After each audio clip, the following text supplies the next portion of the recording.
Дараагийн бичлэгтээ Татам орил за өнөөдрийн ярих сэдв маань болохоор 7 сарын 26-наас 8 сарын 12-ны хооронд үргэлжилж байгаа Арслангийн хаалганы тухай байгаа. За тэгээд Арслангийн хаалга нээгдэх үе гэж ямар учиртай вэ гэхээр маш хүчтэй эрчим хүч энерги дэлхий рүү ингэж урсан орж ирэх ийм цаг үе маа. Онцгойлон 8 сарын 8-нд дээд зэгтээ хүрнэ гэсэн ийм зүйл байгаа. Ер нь жил бүр бол ингээд нээгддэг. Тэгээ 8 сарын 8 бол яг эд оргил үе гэж байгаа учраас тэр өдрийг бол бүр алдахгүйгээр өөртөө ингээд хэрэгтэй өдөр болохоороо гэж одоо японочууд бол маш их ярьж байгаа. Тэгээд аль хэдийн орцсон явж байгаа. 7 сарын 26-наас гэдэг чинь аль хэдийн ер нь бол энерги нь орцсон явж байгаа. За тэгээд 8 сарын 12 хүртэл ерөнхий энергиуд нь байх ч гэсэн 8 сарын 8 гэдэг бол хамгийн оргил үе нэ л гэсэн үг. За тэгээ миний ажигласнаар Японд ер нь сүнслэг талаас за далд ухамсар за эрчим хүч энергийн талаар за тэгээд яриад ах юм бол одоо нөгөө power spot маш их байдаг байхгүй Японд.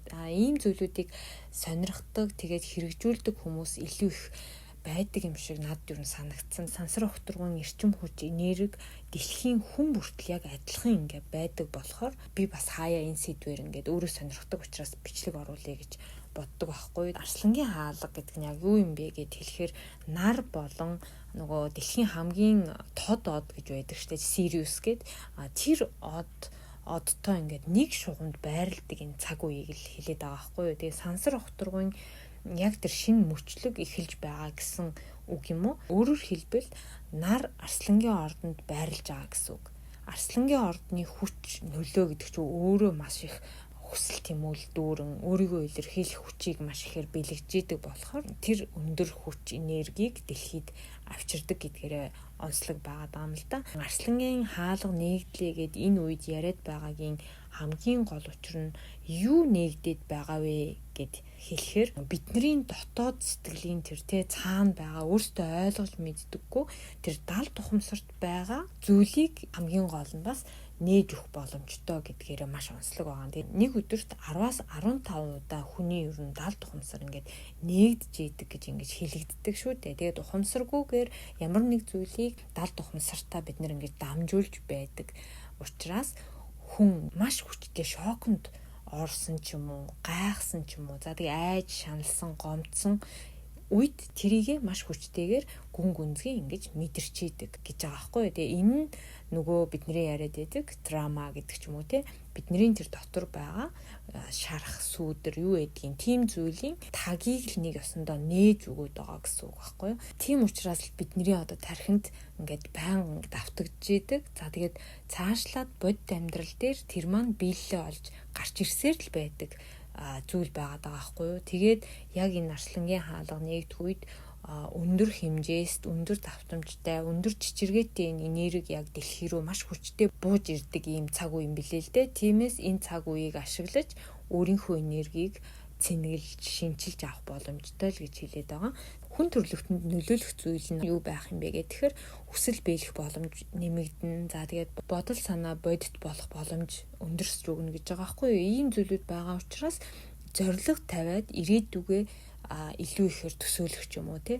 За тэгээд сэтгэл санааны өөрчлөлт бас хийх боломжтой ийм бас цаг үе учраас өөрийн дотоод сэтгэлийг таних тийм цаг үе болгодог ч юм уу. За тэгээд дээрэс нь хүчтэй эрчим хүчний нөлөөгөөр бас бидний бие эд эрхтэнд нөлөө ингэж янз бүрийн байдлаар илэрх учраас нойр ихээр хүрэх за тэгэл ядрах толгоо өвдөх гэсэн ийм шинж тэмдгүүд ч гэсэн гарч ирж болно гэж байгаа. Тэгээд ийм үед нь бол сайн амраад бясалгал хийгээд усаа уугаад илүү ихээр өөртөө анхаарах хэрэгтэй юм болов уу гэж бодож байна. Тэгээд товчхондоо хуучин зүйл хуучин сэтгэлгээ одоо юу гэдгийг хуучин бүхнийг ер нь орхиж амьдралаа шин шат руу гаргах тийм одоо боломж өндөр үйл гэж ойлгоход болох юм уу да. Хамгийн чухал нь өөрийнхөө далд ухамсартай холбогдоход илүү амархан болдог цаг үе гэж хэлээд байгаа учраас энийг юу бас алдахгүй ингээд ашиглал зүгээр юм шиг байгаа юм л да. Тэгээ урам зориг шин санаа ч гэсэн ер нь л маш ихээр төрөх магадaltaй гэж ингэж үзэж байна. Онцгойлон одоо 8 сарын 8-ны өдөр илүү оргил үе дээр очих учраас энэ нь юу гэж байгаа гэхээр одоо хаалга нь ер нь хамгийн томороо нээгдэх тэр оргил үе гэж үг байхгүй. Тийм учраас илүү их энерги ирч хүч авах боломжтой гэж үзээд байгаа. Тэгээд 8-ын тоог бид нэр бодоод үзэх юм бол ингээд хөндлөн болгохоор ямар байдгүй нөгөө хязгааргүй ингээд илтгэж идэг штэ тий. Тиймээс 8 сарын 8-нд хязгааргүй тэр их боломжуудыг нээж өгч байгаамаа л гэж ингэж хэлээд байгаа юм билээ. Бидний далд ухамсарч бай. Тэгэл ер нь хүний сүнсэн биед хүн гэдэг амтан те төрснөөс ахуулаад өөрийн тэр хувийн зан ааш, онцлог, шинж тэмдэг одоо юу гэдгийг хувь тавилан, амьдралын биологийн химнэлүүд гэдэг зүйлүүд ер нь бүгд л ингээл өөр ингээд бий болоод явж байгаа шүү дээ те. Хүний эдгээр зүйл нь нэг ёсондоо хэлбэржээд бодит амьдралд шилжиж гарч ирж байгаа нь л одоогийн бидний өөрсдийн амьдрал гэсэн үг болж байгаа юм л да. Тэгэхээр өөрийн далд ухамсартай хоримтлуулсан ямар зүйл нь одоогийн болохгүй зүйлийг бүтээгээд байгаа юм бэ гэдгээ анзаарч нэвтэрч харахад амархан болох цаг үе нь энэ арслангийн хаалга нэгдэх үе юм аа л гэж хэлээд байгаа. Өөрөөр хэлбэл далд ухамсараа дахин өөрөө шинээр бичих боломж гэж ойлгох юм уу? Далд ухамсар ер нь байнга л ингээл хөдөлгөөнд орж идэг, нээгж идэг, янз бүр болж идэг. Тэгээ бид нар тэр болгон тэрийг ер нь анзаарч мэддэггүй.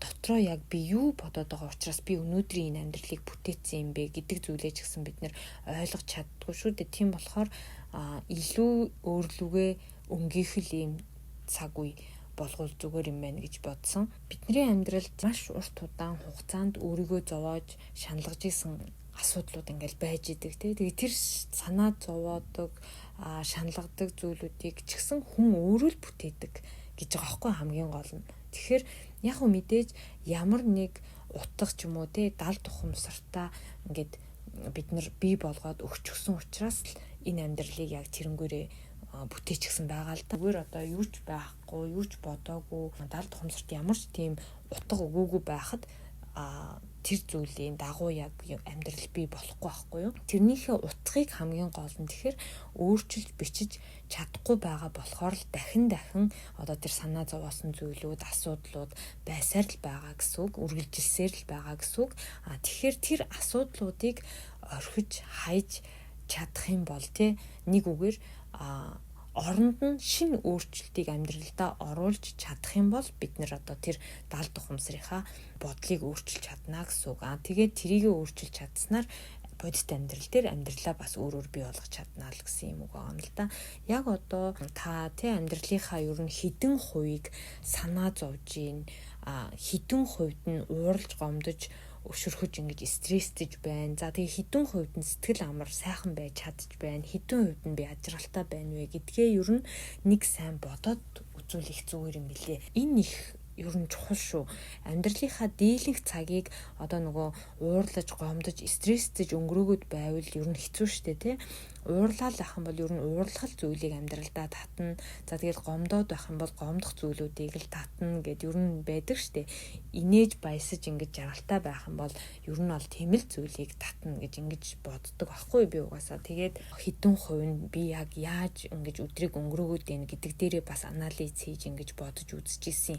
Тэгэхээр та нар бас бодоод үзээрэй. Тэгээд эндээс би юуг ингэж хайж орхих хэрэгтэйгээ олж харах гэдэг их хамгийн чухал байгаа. Ингэж бодсны үндсэн дээр би эндээс юуг хайж юуг орхих хэрэгтэй болоод байна гэдэг маань аяндаа тодорхой болоод гараад ирнэ л дээ. Энэ процесс дахин анзаарч яах вэ ингээл хийх шаардлагатай. Ер нь өөртөө ингээд дахин анзаарч ингээд дадал болохгүй бол өмнөх одоо жишээ нь ууртаа өөрлөгөө амархан буцчихад байдаг ч юм уу.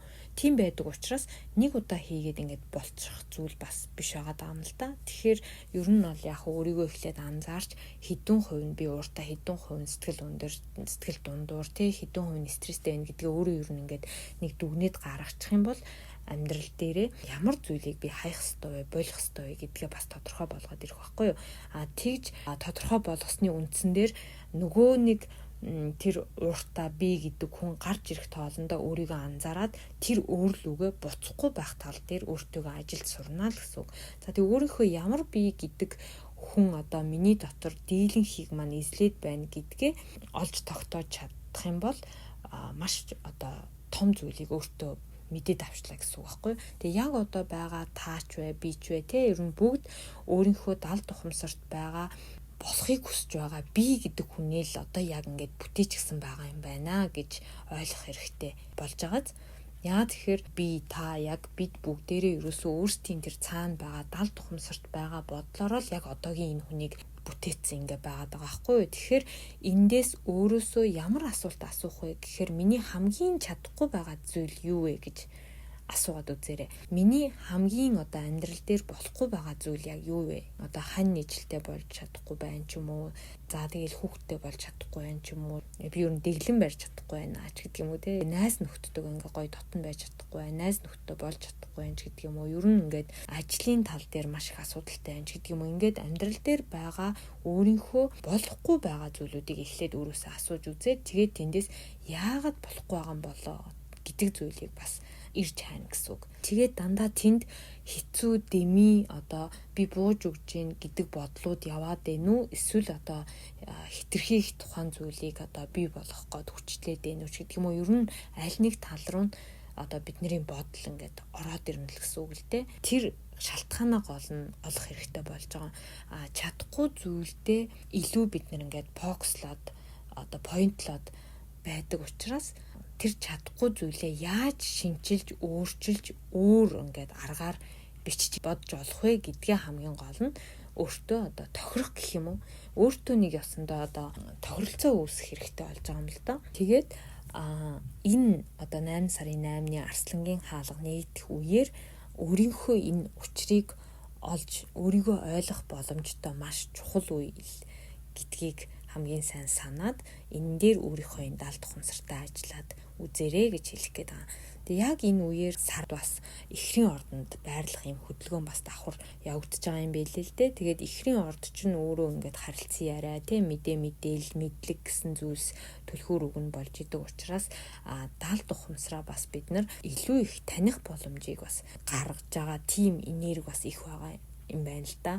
Дээрэс нь санчир гариг бас ер нь ухрах хөдөлгөөнд орж байгаа юм цаг үе байгаа. Тэгээ санчир гариг болохоор хичээллэх, шаргуу байх, за мэдлэг хоримтлуулах гэдэг болохоор энэ нь ухрах хөдөлгөөнд орж явах үед болохоор гаднаас мэдлэг хайж өөрийгөө одоо мэдлэгээр тэжээх гэхээсээ илүү дотоод дуу хоолой дотроо байгаа тэр сурж мэдсэн өнөөдрийг хүртэл явж ирсэн таньж мэдсэн зүйлээ илүү одоо юу гэдгийг те ойлгох, мэдрэх, анализ хийх гэдгээрээ бас илүү тохиромжтой юм цаг үе болж байгаа гэж үзээд байгаа юм билээ л дээ. Тийм учраас одоо энд чинь ингээд 3 зүйл давхцчихж байгаа байхгүй тий. Тэгээ энэ 3 зүйл нь гуруула маш өндөр одоо эрчим хүч энергийг ингэж гаргаж байгаа. За тэгээд тэр энерги нь одоо дэлхийн ертөнцид хүн төрөлхтөнд маш ихээр ингээд нөлөөлөх ийм цаг үе нь л ерөөсөө 8 сарын 8 хамгийн одоо тийм оргил үе юм а гэсэн зүйл байгаа. Тэгээд дахиад хэлэхэд энэ цаг үеийг өөрийнхөө дотоод хүнийг ойлгож танихад зориулаад за тэгээд өөрийнхөө дотор байгаа сэтгэхүй бодол даалт тухамсар гэдэг зүйлээ дахин шинээр бичхийн тулд өөрийнхөө урамшдаг зүйл те өөртөө шин санаа гаргах за өөрийнхөө мөрөөддөг зүйл өөрийнхөө зорилго юу байдгийг те тэр бүх зүйлийг ер нь дахин ингээ бичээд хийгээд үзүүлэх зүгээр юм болов уу гэж бодож байна. Би бас өөр 8 сарын 8-нд хийгээд ингээ бэлдэж байгаа. За тэгээд өнөөдрийг хүртэл явж ирсэн өөрийн чинь одоо нэг хүн болгоны нэг жанжин шугамж гэдэг юм уу, дүрмж гэдэг юм уу, ёс суртахуун гэдэг ч юм уу нэг амьдралд баримтлагдаг зүйлүүд байдаг шүү дээ, тий. Тэр зүйлүүд маань яг юу юм те? Тэр зүйлийн маань ямар зүйл нь надад байгаа учраас миний амьдралд одоо өнөөдөр энд ингэж ямар зүйл нь нөлөөлж явах вэ гэдэг юм уу. Ер нь маш л ихээр ингэж ухаж түнхэж анализ хийх шаардлагатай болчихж байгаа. За тэгээд тэрнийхээ үндсэн дээр өөртөө шин өөрийгөө бий болгох ойлголт одоо тодорхойлтыг бий болгож дахин бичиж өгөх хэрэгтэй гэсэн үг байхгүй юу. Тэгээд шийдвэрлэх асуудал юу байгаа нь те яагаад ийм асуудал үүссэн ч гэдэг юм ухаж төнхөд өөртөө байгаа бүх зүйлийг сайн бичээд үзээрэй гэж хэлмээр байна. Ингэх юм бол энэ өөрчлөлтөн дээр бидний одоо нөгөө хүсэж байгаа зүйл ирээдүйн бий болгож байгаа амьдрал биелэх боломж нь илүү өндөр болно гэж бас хэлээд байгаа байхгүй юу. Тэгэхээр даалт тухамсараа танихад бас илүү их цаг гаргаж анхаарч өгөх юм бол цаашд өөртөө бий болгох амьдралаа бүтээх бас хамгийн том алхам байхаа гэж бас бодоод байна. За тэгээд дараагийнхаа бичлэгээр дахин уулзцгаая. Энэ хүртэл сонсон та бүхэндээ маш их баярлалаа.